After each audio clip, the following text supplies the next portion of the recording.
sunrise, sunset. Today is the best one yet.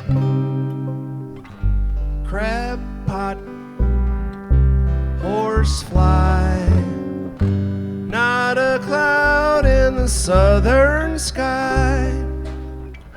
Starry night, crescent moon, and palmetto tree. I'm so high, you see, on the low country, salt and sea hospitality. I'm so high on the low country. We're here this morning with my lovely wife, Beth. Hi. She was nice enough to join us this morning after being requested at 6:15 with a foot massage. So the goal today is just to kind of give a storyline of where this whole process started. We moved into a home here in Crystal Beach neighborhood in 2000. It's been 2 years. 2018. And the walk down to the dock one afternoon after work on a Friday, there was a piece of property that I had always admired. It was just beautiful. It reminded me of some of my grandparents' properties back in North Carolina, just as far as old homestead properties with established plantings and old azaleas, camellias, just heritage plantings that had overgrown. And on that Friday, there was a for sale sign on this piece of property. I immediately called a friend of mine, Michael Hahn. He got in touch with the realtor, and I think within 18 hours, we were under contract. He kept leaving, and I was like, "Where are you going?" He said, "Putting in a contract." I was like, "Oh." On okay. what? Oh, okay. So, I fell in love with the property personally, and I knew that Beth would be along for the ride. I didn't think that she would scold me for jumping on it, and there we were under contract without a design. So once I felt like we were in a position to obtain the property, we started thinking about what type of house we're going to build, and we drew from kind of the surrounding area, and we drew from the architecture of Bluffton. And we're going to take you to the first house that was kind of a focal point, and it was the Hayward house, the Hayward Cole house here in Bluffton. So this is the initial design or drawing that I had done and talked to Beth about, and you'll see a lot of similarities between this sketch and these subsequent sketches to the Hayward house, ultimately to our house. And I took that design to Amanda Lamb of Lamb and Gray Architects. She's someone that I'd worked with previously and had a lot of respect for. I think her design and her vision is pretty special. And from a personality standpoint, I think that we have very odd similarities in our personalities. But and I think that when you're selecting a designer, an architect, or anybody to work with, you need to pick somebody that you can jive with very well, because it's an intimate process, and also someone that your companion can jive with. So there are a lot of those meetings with the architect that Josh left, so I could just meet with Amanda by myself. Because I would overtalk Beth and use terminology and construction language that I knew I was losing her and she was glazing over, and I needed to walk away. And I wanted to leave her in very good hands of someone that was understanding, and that was a large part of working with Amanda and Lydia DePaul, again, an architect that I had worked with throughout, working with multiple homes with Kordak, and was a wonderful local architectural firm, and had a lot of respect for their design and design skills. But also a reason that we selected Lily Brown as our designer to provide some buffer, say, between Beth and I. Knowing our relationship and our personalities, wanting to make sure that that we didn't fight through this entire process. So just down the street from where we're building is what was, I would say, the initial inspiration. This is the Cole Hayward house. And we'll pull over here and take a little better look at it. But 3 dormers up top, the second floor built within the structure. And this is also the visitor center for Bluffton, as well as the home of the Bluffton Historic Preservation Society.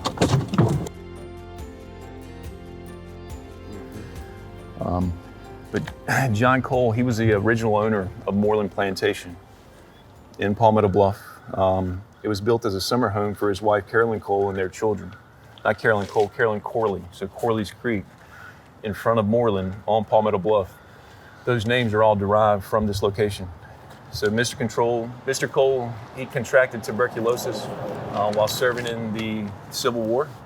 He passed away. Later, the property was sold to the federal appointed postmaster of Bluffton, South Carolina. It was then sold to the Haywards, and it stayed in the Hayward family for up until the mid-1990s. At that point, it was purchased by Bluffton's Historical Society, and it remains today as the home of their historic society, as well as Bluffton's Welcome Center. So let's walk over and take a look at the front.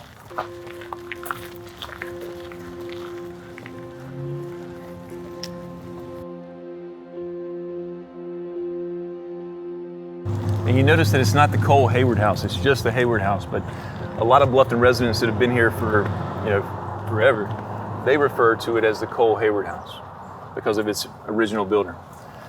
So, our initial design here, this is it. I mean, this is where it was drawn from.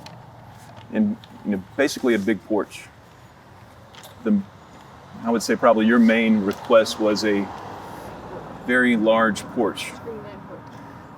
No matter how many times I tried to talk you out of screening it in, that's a no-go. No-go. All right, so here's the porch. Having built several large porches, will you hold that? A depth of 12 foot, that is optimal. 12 foot, you can put an exterior dining table on it, you can walk around it. And I think we ended up at about 40 feet wide. So 47 feet, 43 feet for the porch. So 4 windows. We have a double door on the front, which will be stained. We have our fireplace on the right-hand side. The Cole Hayward house, they utilize wood burning or even coal burning fireplaces as their main source of heat. So they had fireplaces on either side. And this is our initial set of drawings that we utilized throughout the estimating process. And if I can find the front elevation, you can see you take the camellias away and screen it in, exposed rafter tails, that's the house. So that's the initial front elevation, lap siding, brick piers. We'll talk a little bit more about the foundation and the brick piers, but originally these homes built here on the bluff as summer cottages, they took advantage of the southerly winds, and they actually built them such that the exterior walls came down and landed on the perimeter rim band in a way that allowed for those breezes to go into the wall cavities up into the attics and then ventilate through the attic. So it was their own form of ventilation that was achieved by construction techniques. When we renovated the Graves Cottage, that provided a big issue because there is no good way to insulate that and provide a thermal barrier. So when we did the Graves Cottage, we actually took the exterior siding off, put in some blocking, exterior sheathing, and then spray foamed the inside. So although at that time it was the best way to ventilate and build a home that they were building, it didn't meet our standard practices and best practices today. So This is a Hayward house. I do have a handkerchief. The only thing about this house I wish we could do that I don't think we're going to be able to is the shutters. On the top, on the windows upstairs. Yeah, the way that our dormers are set and the height of them, we wouldn't be able to open the shutters wide enough to not block the view. Yeah. But I do like their shutters. I like the tiebacks that they did. David Abney, a good friend and fellow community builder who does a lot of work downtown. David renovated this property. He and I actually bid this together. Katie Epps and the team here at this Historic Society are good friends and good partners as far as preserving Bluffton's past and taking care of its structures. And David Abney as well. He did a recent renovation here. He won the contract and did a great job. So I just throw that out there also. We have the fortunate pleasure to be working currently on the Rate, which is the general store here on the corner. We've got the front tarped as we finish the parapet. But by the end of next week, we'll have a metal roof on that. That building's been secured, and we can dive a little bit deeper into that in the near future. But along with building high-end custom residential, that's the fun stuff. We enjoy that intimately. So again, just to reiterate, Beth and I came up with an initial design that we liked, and then when it came time to work with the architect and communicate that to the architect, this is the tour that I asked Amanda to join me on. So Amanda met me at the house. I gave her the feel, the concept, and the idea. We initially walked the property first and foremost. Here's where we're going to build. This is the piece, and then here's the inspiration. Here are several homes that we want to take you to. This is the sketch and outline, and this is where it came from. So we started there at the Hayward house, and then we came over here to the Fripp Loudon house in Seven Oaks. So I feel like originally we were thinking about building something like Seven Oaks, but felt like it didn't fit into the neighborhood. We did. We talked about doing a 2-story structure, 2-story porches, but we felt like it was going to be too tall, too monstrous. Didn't fit in. And we're already building a large home by Crystal Beach standards, but as a family of 4 with parents that live in North Carolina, they come and visit. We don't have any local family, so when people come, they're going to stay with us. We need a little bit of space, but we did want to pare it down and make it feel natural. And this home was the Fripp Loudon house, built in 1909, was again a big source of inspiration. We'll hop out and talk a little bit about this guy. So we're in the corner of Calhoun Street and Bridge Street here. This is the Fripp Loudon house. It was built in 1909 by Alfred Fripp and his wife, Sally Williams. It was renovated several years back, but the home remains pretty much intact as it originally was.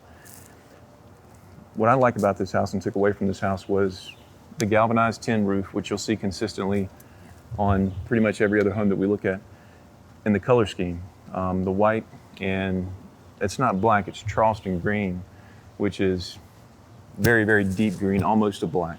The stained door.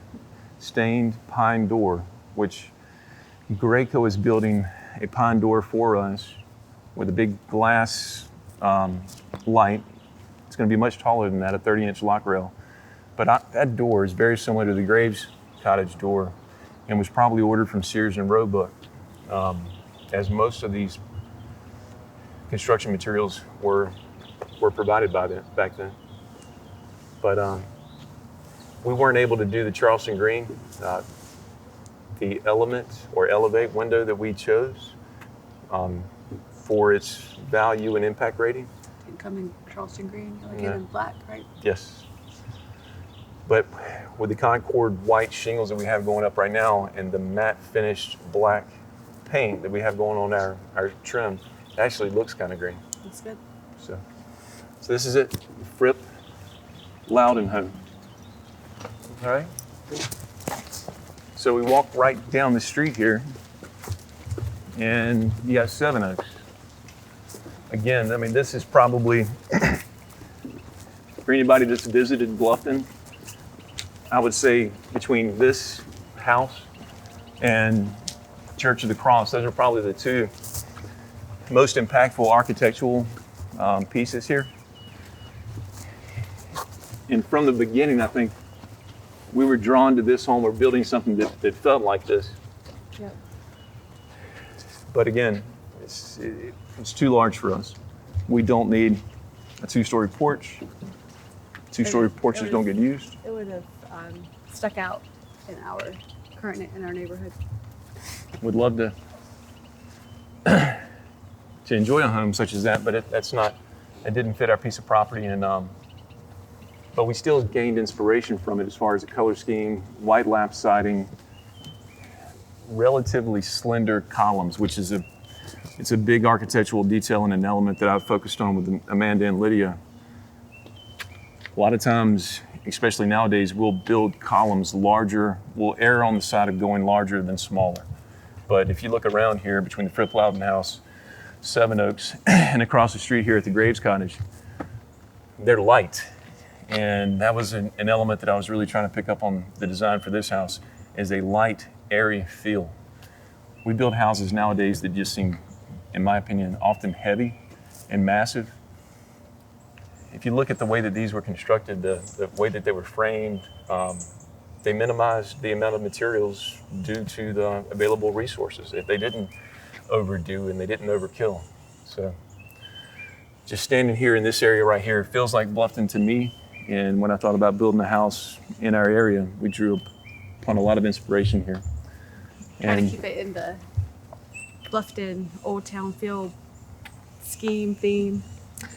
The goal is to make it look like it's built in the 30s, that it's always been there, and a couple of renovations have been performed, and we've come along and worked to update. And from an interior design standpoint, there'll be elements that are very comfortable and casual, and then there'll be elements that are not a shock factor, but I like to say modern art. I like to really flip it and think of it from an artistic perspective. And it's a side that I don't get to show very often, but I enjoy it. The color, design, freaks my wife out, but it's all right. I think it scared our designer a little bit too. Yes, it did. But we'll get her through there. We'll get to a good place there. But and across the street, this is the Graves Cottage. This is our parsonage. As a parishioner and member of Bluffton United Methodist Church, we had the good fortune and opportunity to assist the church with the restoration of this cottage. So this home was in about as bad a condition as you could imagine. And when people tell me that, something can't be done, this is the best case in point that I've ever been a part of. I mean, it was actually recommended by many architects to be torn down. Many people didn't think that it can be done. We had it at one point where it was just the exterior skeleton. The floor was completely gone. You open the front door and there was dirt. You look up and you saw the underside of the roof. We had a great team. Steve Hyatt, excellent framer, and someone that I'd worked with on other daunting structural challenges in the past. Was a great partner in getting us there, along with Cranston Engineering and Cord Atkins Group. So again, a lot of commitment to preserving Bluffton that spills over into our building, into how we treat the land, how we treat the site, and the care and thought that goes into the design. Especially with the trees we have on the property too, fits right in. Yes, we can talk about that more on site, how we work to tuck it in there, similar to how these houses are. Canopy is over top of the house. If a tree limb falls and hits our home, which it will, we will clean it up. And again, we don't want to put ourselves in a dangerous position, but I'm not going to take out a magnolia just to not have to worry about it coming down in the event of a windstorm. That may not be the decision that some people make, but oh well. All right, so next stop, let's go to Estill Beach. Sunset, sunrise, dunes whisper a lullaby, red drum, stray cat, lemon sun and a pine straw hat. Secret spot in the shade of a canopy.